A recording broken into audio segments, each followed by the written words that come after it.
कैसा होगा अगर मैं आपसे कहूँ कि हम इंसान इस धरती के पहले एडवांस सिविलाइजेशन नहीं है और आज से लाखों साल पहले हमसे भी ज्यादा एडवांस एक सिविलाइजेशन इस पृथ्वी पर एग्जिस्ट करता था, जो बिना कोई भी सबूत छोड़े हमारे इतिहास से गायब हो चुका है।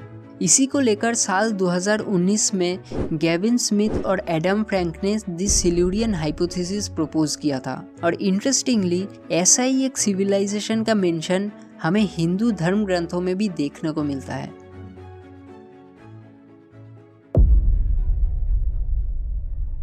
पिछले कुछ सेंचुरीज में हम इंसानों ने अपने एग्जिस्टेंस के कई सारे निशाने छोड़े हैं, चाहे वो ऊंची बिल्डिंग्स हो या फिर प्लास्टिक जैसे हार्मफुल मटेरियल्स। लेकिन ये साइंस इस धरती पर हमेशा नहीं रहेंगे, क्योंकि अगर हम हिस्ट्री को थोड़ा देखें तो हर सिविलाइजेशन का एक निर्धारित समय होता है, चाहे वो एंशिएंट इजिप्ट हो या फिर इंडस वैली सिविलाइजेशन। इसलिए हम भी ऐसा मान के चल सकते हैं कि हमारा ये मॉडर्न एज भी एक समय के बाद नेचर से वाइप आउट हो जाएगा और ये साइंस, जैसे कि हमारे द्वारा बनाई गई इमारतें कुछ 100 सालों में और हमारे बनाए स्टोन मॉन्यूमेंट्स, इवन प्लास्टिक और न्यूक्लियर वेस्ट भी एक समय के बाद पूरी तरीके से धरती से गायब हो जाएगा। इसीलिए हमारे बाद जो भी सिविलाइजेशन आएगी उनको शायद पता भी नहीं चलेगा कि हम कितने ज्यादा एडवांस थे। तो ऐसे में हम भी ये कैसे मान के चल रहे हैं कि हम इंसान इस धरती के सबसे पहले इंटेलिजेंट स्पीशीज है और हमसे पहले इस धरती पर कोई और हाईली इंटेलिजेंट सिविलाइजेशन नहीं रहा होगा।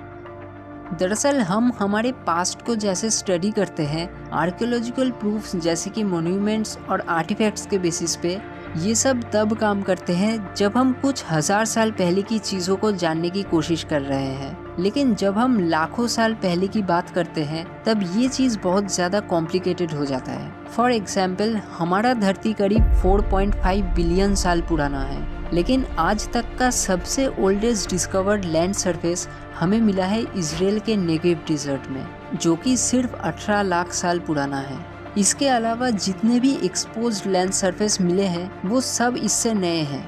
तो ऐसे में अगर हम इंसानों से पहले कोई एडवांस सिविलाइजेशन इस धरती पर रहा भी होगा तो हमारे लिए वो पता करना बहुत मुश्किल होगा, क्योंकि अर्थ के टेक्टोनिक प्लेट्स कॉन्स्टेंटली मूव कर रहे हैं। हर दिन पुराने लैंड सरफेसेस डस्ट बन जाते हैं और नए लैंड सरफेसेस फॉर्म होते हैं और इसी वजह से ऐसे किसी सिविलाइजेशन के फॉसिल्स भी मिलना बहुत ज्यादा मुश्किल हो जाता है। फॉसिलाइजेशन जैसे कि नॉर्मली हम सोचते हैं उससे बहुत ज़्यादा डिफिकल्ट प्रोसेस होता है। बहुत स्पेसिफिक कंडीशंस ज़रूरी होते हैं फॉसिल्स बनने के लिए, जैसे कि मजबूत दांत, हड्डियाँ और शेल्स। और मरे हुए जीव के बॉडी को डिकम्पोजिशन और स्कैवेंजिंग से बचाना भी बहुत ज़रूरी होता है।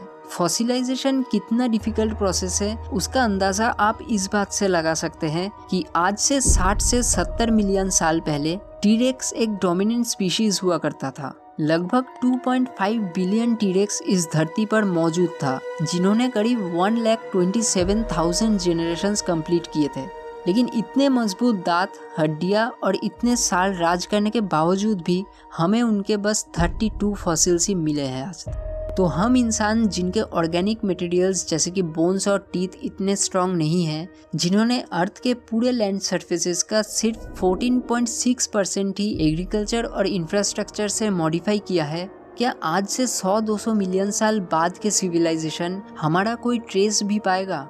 अगर सिर्फ फॉसिल्स और आर्कियोलॉजिकल एविडेंस को देखें तो उनके लिए हमारा कोई एग्जिस्टेंस ही नहीं रहेगा और इसलिए उन्हें और हमें भी अपने पास्ट को स्टडी करने का एक डिफरेंट और इनडायरेक्ट मेथड अप्लाई करना पड़ेगा। हमारा धरती अभी तक कई बार वोल्केनिक इरप्शंस के वजह से पीरियोडिकली ग्लोबल वार्मिंग फेस कर चुकी है, लेकिन वोल्केनिक इरप्शंस से जो कार्बन डाइऑक्साइड जैसे ग्रीन हाउस गैसेस निकलते हैं उनमें कार्बन का हेवियर आइसोटोप C13 प्रेजेंट होता है। लेकिन हमारे फॉसिल फ्यूल्स को जलाने से जो कार्बन डाइऑक्साइड पैदा होता है उसमें कार्बन का लाइटर आइसोटोप C12 प्रेजेंट होता है।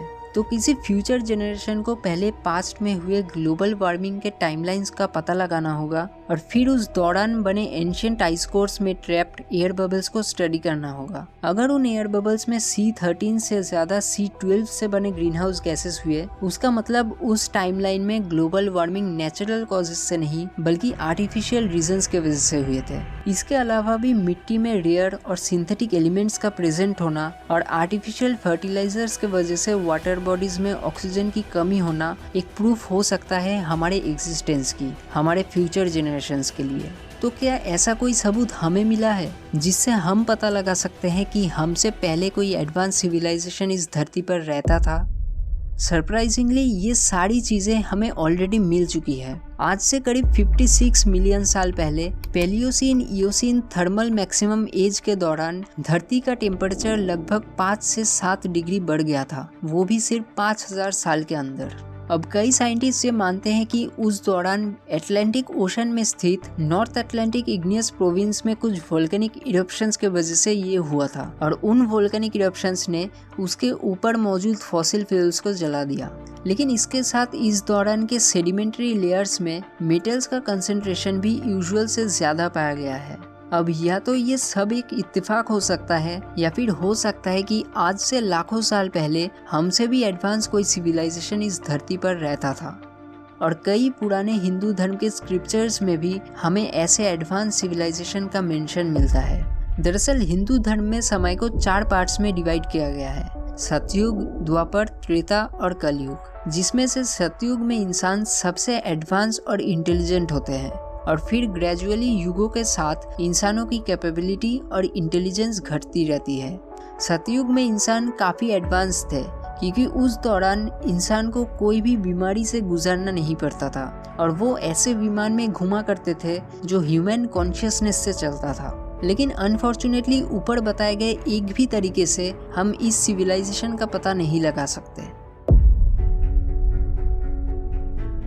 एडवांस सिविलाइजेशन सुनते ही हमारे दिमाग में हेवी इंडस्ट्रियलाइजेशन, एडवांस मशीन्स और गैजेट्स आते हैं। लेकिन जरा सोचिए कि कोई भी सुपर इंटेलिजेंट स्पीशीज को क्या हाई टेक्नोलॉजिकल एडवांसमेंट्स के इन खतरों के बारे में नहीं पता होगा कि इन एडवांस मशीन्स और गैजेट्स के वजह से उनके खुद का और नेचर का कितना ज्यादा नुकसान होगा। पृथ्वी में लंबे समय तक वही टिका रह सकता है जो नेचर के साथ मिलजुल के रहे, ना कि नेचर के अगेंस्ट जाने की कोशिश करे। और ऐसे में कोई इंटेलिजेंट स्पीशीज भी यही करने की कोशिश करेगी, जितना हो सके वो नेचुरल एनर्जी को यूज करेगी। और सतयुग के डिस्क्रिप्शन में भी ऐसा ही बताया गया है। वो नेचर और एनिमल्स के साथ मिलजुल के रहते थे, नेचुरल फूड्स कंज्यूम करते थे, योगा और मेडिटेशन के जरिए खुद के शरीर को एक हाईली एडवांस मशीन में बदल लेते थे, इतना एडवांस कि वो ऐसा विमान बना सके जो ह्यूमन कॉन्शियसनेस से कंट्रोल होता हो। विमान के बारे में और जानने के लिए आप विमान शास्त्र वाले वीडियो को देख सकते हैं और कैसे युगों का ड्यूरेशन कम हो रहा है वो जानने के लिए आप ये वाली वीडियो देख सकते हैं। आज के लिए बस इतना ही। अगर आपको ये वीडियो अच्छा लगा तो आप इसे लाइक और शेयर कर सकते हैं। अगर आप कोई स्पेसिफिक टॉपिक सजेस्ट करना चाहते हैं तो नीचे आपको टॉपिक बॉक्स का लिंक मिल जाएगा, वहां आप अपना टॉपिक सबमिट कर सकते हैं। और ऐसे ही इंटरेस्टिंग वीडियोस बनाने में हमें मदद करने के लिए आप इस चैनल के मेंबर बन सकते हैं या फिर सिंपली इस चैनल को सब्सक्राइब कर सकते हैं।